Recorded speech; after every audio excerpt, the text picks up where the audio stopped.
I'm delighted now to be joined by Tyrone's Conor Meyler as AIB has announced a 5-year extension to its sponsorship of the GA AIB All-Ireland Football Championship, the AIB GA All-Ireland Club Championship and the Camogie All-Ireland Club Championship. AIB is extremely proud to be extending their support of the toughest championship, as well as the players and communities involved in Gaelic games nationwide. Conor, how are things with you? Keeping busy with the football championship and getting ready for the All-Ireland series? Oh, good, Shane. Good to see you again. Yeah, head down at the minute. Couple of tough weeks training behind us, and obviously exciting now. Knowing who we have in the group stages, so all gearing towards that. Kind of knowing who you have. Two of the four teams are kind of up in the air, depending on the provincial finals. Yeah, and again, you'll be watching on with curiosity to see who comes through them. But no, it's exciting. It is exciting. This is getting towards the business end of the season, so it's all good. Yeah, and it's kind of a bit of an unknown for you this year, getting knocked out by Monaghan, but then you've 5 or 6 weeks to sort of build up to this thing and not really knowing who you're playing. So I suppose you've just focused on yourselves and your own game plan. Yeah, and I think, to be honest, that's been a big focus this year in general, is just getting ourselves back in order after last year. Monaghan game was hugely disappointing. Like, we went out with the intention of trying to win the Ulster Championship, but after a couple of days of feeling sorry for yourself and mulling over it, you realise that, look, bigger picture here, we're going to end up in the same position likely at the All-Ireland group stages. So that's exciting. It's given us a good chance to get a block of work done now that we probably wouldn't have got done. And yeah, looking forward now to the group stages. And so I read an interview with you a couple of years ago where you talk about the recovery stuff you're doing. And I'm wondering, do you still do the meditation, cold baths, stretching, the nasal breathing where you tape your mouth? Is that all still part of your routine? Every day. Yeah? And again, it's not well, part of it's obviously performance related, but you're looking at general health. I think that if you're nailing all the small things day on day, then you're fit to. It's how you're recovering in between training sessions for games. Your availability. I'd be big into all that there. Don't see it as a chore really. It's even for me just being more in tune with myself as much as it is with the football. Because a lifetime of playing GA, albeit not at your level, I can understand the benefits of meditation as well. It kind of chills you out, and I don't know, slows you down a small bit and whatever. And the same with, people talk about cognitive behavioral therapy, doing things to take you out of the normal day-to-day life. Like, for example, I go down to the local leisure centre, lie off in the sauna and the steam room or whatever for a while, and it chills me out. So is some of it like that for you, that it's taking you out of the 90-mile-an-hour lifestyle? That's probably the biggest part, Shane, to be honest, is everything's so full on. The inter-county commitment now it's like a full-time job, if not more, and you're treating it like a professional athlete as such. I'm doing a PhD as well, so for anyone who's done one, it's similar commitments. So trying to find time between that just to clear head, reassess, to try and even just bring yourself back down again. Because there is so much highs and lows with football, and it is so full on that that's where I find when you're connecting with yourself, you're comfortable with yourself, you're able to handle all those stresses a wee bit better, and that's probably the goal for me with tapping into the cold water therapy, the meditation, the nasal breathing. Like, I think breath work is incredibly powerful, and just even connecting on a spiritual level with yourself, like that for me is all very important. I think like a couple of years ago, I would have been quite cynical about doing the breathing stuff and within meditation and all that. But then once I did it, I was like, Jesus, it's actually great. So can you sort of give me your journey in terms of like, when did you start doing it? What was the tipping point? And then did you feel like, oh, I actually like doing this? Still very much on a journey. I don't think you reach a point where you have cracked it.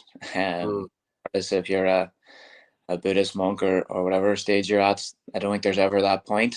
Probably just self-awareness and a wee bit more exploration as to what else is out there and how I can be a better version of myself outside of football, which has obviously had huge performance benefits as well for me in football. But probably after university, doing my masters, went to a leadership program. Then probably trying to understand myself a wee bit better, working with a couple of coaches, sort of realizing, right, get a better understanding of who I am as a person. And again, you get nuggets from other sports and other top sports people about what they're doing, and then you start to ask the question, well, why are they making constant reference to the cold water therapy, the meditation, different elements like that, and start to delve into it and explore a wee bit more.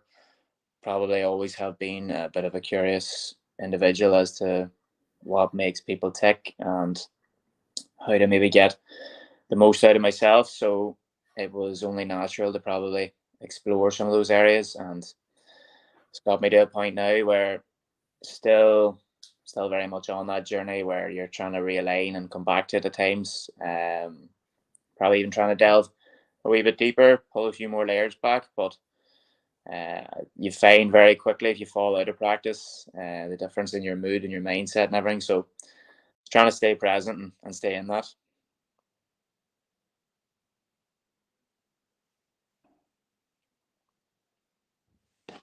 Sorry, I hit the wrong button on my end there. But just to tease out the meditation a little bit more, can you sort of, to someone who's never done it, can you tell them like how you got into it? What's actually involved in you meditating? Because again, I think there's like, to some people, there's this invisible barrier because they're not sure what it is and it sounds a bit skeptical. Yeah, and look, it's not for everybody. I'm not trying to convince everyone say you need to be doing this. It's very much up to the individual, and if you don't buy into it, then that's grand. I've no qualms. I did a mindfulness program when I was in UCD, as part of my masters. It was probably my first experience of actually doing breath work and meditation with no real concept as to what it is or why you do it. But when you're in it and you're in those moments of just complete clarity, and it does allow you to take stock of where you're at yourself, even just um, being present is probably the biggest thing. It's probably the most challenging thing in a society now where we're so busy all the time. Like it's all go, go, go. And we're always jumping from one thing to the next that we probably don't stop and appreciate where we are in the moment. And I relate that a lot to sport. Is a game can be so frantic. It's all go. And games have passed me by in the past where you don't remember the first minutes to the last. And for me, it's a case of being able to embrace every moment and every play. And then on a wider scale, you're looking at life in that aspect of being able to accept and enjoy everything that comes with it, the good and the bad. For me, my mindful practices are breath work in the mornings. So it's literally just could be your deep inhales, your long exhales, trying to just declutter the mind of whatever's going on the day previous, the week previous, staying present to where we are now. And then before bed as well, you're doing your bit of gratitude as well. You're grateful for all the opportunities you have and where you're at. I think all those things just help me connect with who I am as a person, which really that's the goal and that's the journey. Is it probably being more aware of ourselves, and that takes authenticity, that takes vulnerability, that takes being able to surrender to all the things that we can't control. And I think that journey of being your best and most authentic self is really what the journey of what everybody's trying to achieve. And then just a final question on this. It's a total curiosity on my point of view. The nasal breathing and like what's the different benefit of that? And what was it like the first time you were like you tape up your mouth, don't you, to ensure that you do the nasal breathing? Yeah, and it probably started, Shane, with more of a performance and a scientific view on it, where studies were done with athletes who nasal breathe, the mouth breathe, and the nasal breathing athletes were able to go further for longer. So there was something in that initially where you're exploring that to see how can I get an edge here. and then you look at your parasympathetic nervous system, trying to slow all that down and reducing the stress, doing that by the nasal breathing, trying to expand your belly, your ribs, how we breathe. It's the most common thing. Like we do it millions of times a day without any concept of it. You're doing it, and everybody does it. So you're looking at things like that, and you're saying, well, if I can enhance that slightly, then obviously the benefits from it are huge. So there's just a curiosity initially when you seen it referenced by top athletes. You see it referencing science and journals and all the rest, and it just caused a wee bit more exploration. So for me, it's a case of maybe taping my mouth at night. So you're working on that nasal breathing without thinking of it.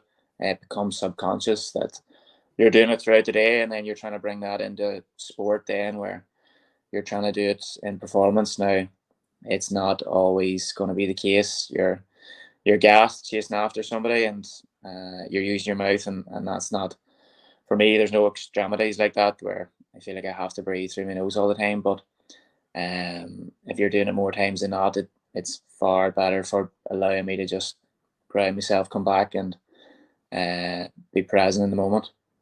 And so, like, I remember during the lockdown, you wrote an article and released it and all that kind of stuff. And I'm, in line with all of this and the different things that you try, it seems you're a person who's quite happy to try things or a curious mind. So you're not overly concerned what people think. You just go and try stuff if it interests you. Yeah, and that's probably been a journey in itself too, Shane. Like being so caught up in other people's perceptions, expectations, wanting to be accepted and liked and impressed. You went down that journey before, and you do lose track of maybe yourself then. So for me, then it's just a journey of being comfortable with myself and my own skin, and I've always been quite curious as a person, be it sport or whatever it might be, and sometimes you pigeonhole yourself and this is what everyone else is doing, so this is what I have to do, and till you get to a point of acceptance where it's like I don't really care. I just want to be me, and that's a powerful thing when you reach that point. I'm definitely not at a point where it's complete authenticity and acceptance, but that's the journey that I'm on, and you start to your circle starts to narrow a bit to the people that you surround yourself with, and you trust and you enjoy their company, and you get an energy from people who you like being around. So you start to notice changes there, and your day-to-day life and your decisions and your moods, trying not to let other people impact that as much. It's been a good journey and something that I'm still having to work on all day, and it's probably particularly hard in Gaelic games where there is so much comparison, and within team environments as well, sometimes to just be able to say, to be yourself. And I have huge admiration for the fellas who are just, this is me and this is who I am, and they're the sort of people I like being around as well. And like I'm just thinking here. 5 years ago, I did a documentary on the Omagh, obviously the bombing, and like you're an Omagh man, and I hope you don't mind me asking you about this, but like I did a piece with Niall McSorley, Paddy Quinn, Carl Logue, and Joe McMahon was involved as well.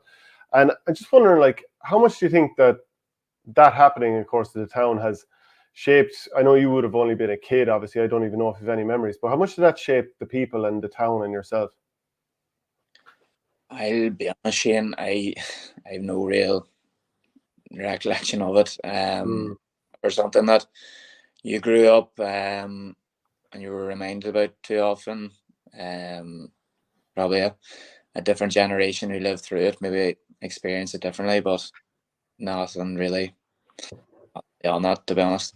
Yeah, it's 25 years this year. But I just finish up with a quick Q&A, not too serious questions at all. I just like to do this with people. What's your first time ever being at Croke Park? This could be as a kid now.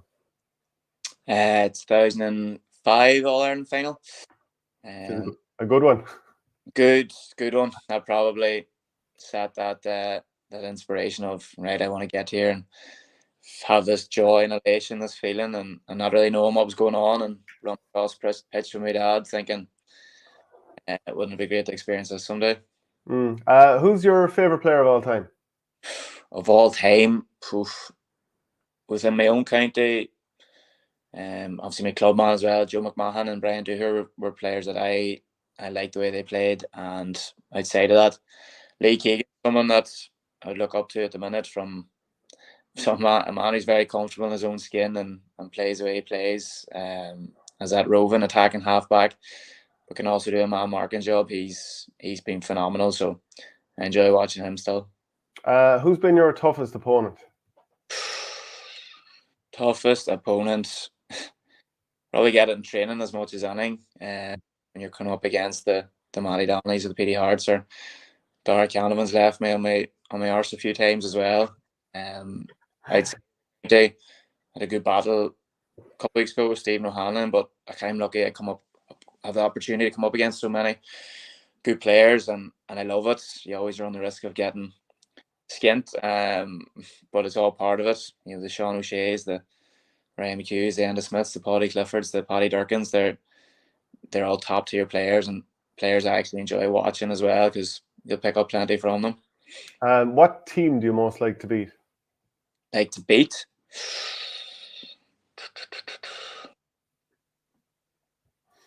I don't think I have any real hatred or a dislike to anybody enough to say that I love to beat them. Even a club?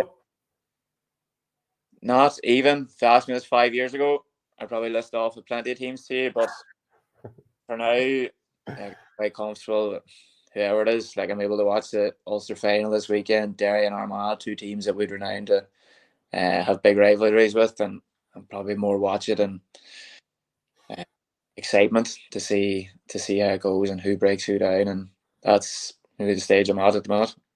Oh, who's been the biggest influence on your career? Definitely my dad. Growing up, probably a case of wanting to make my dad proud by playing for Tyrone, following in his footsteps in that sense, and winning a club championship with Omagh and the likes. So that was always the goal growing up, and somebody I'm very close with still.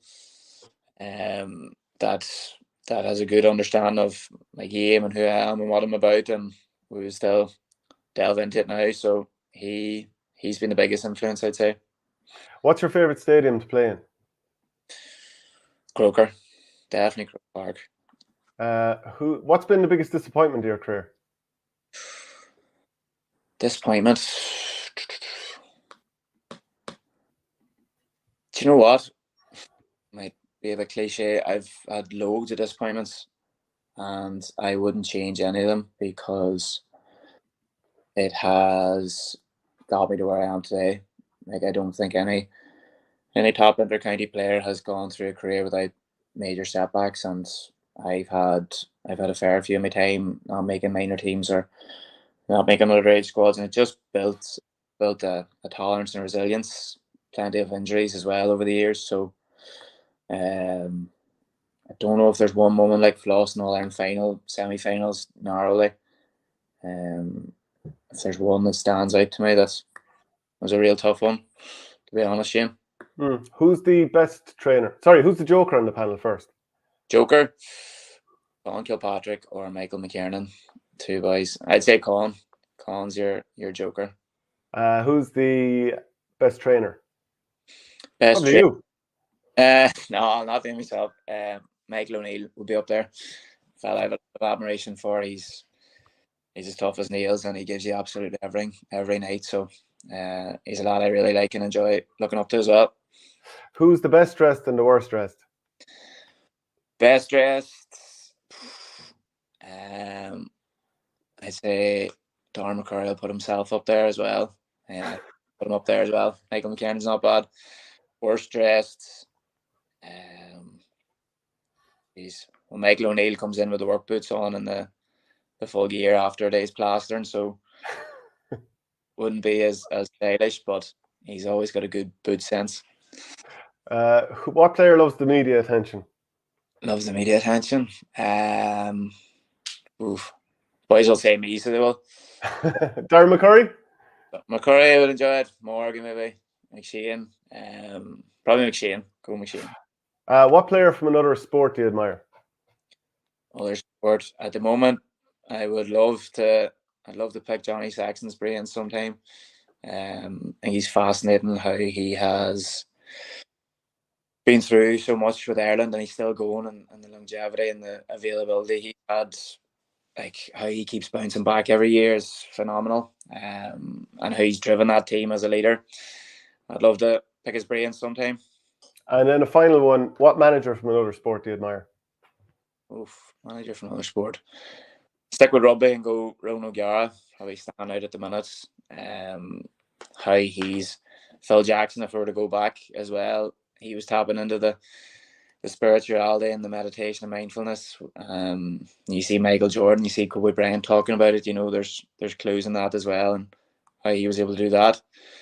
Rowan O'Gara as well is someone who just seems so comfortable in his own skin and what he's about as a coach, and the job he's done with La Rochelle has been phenomenal. So makes for an interesting final with Leinster.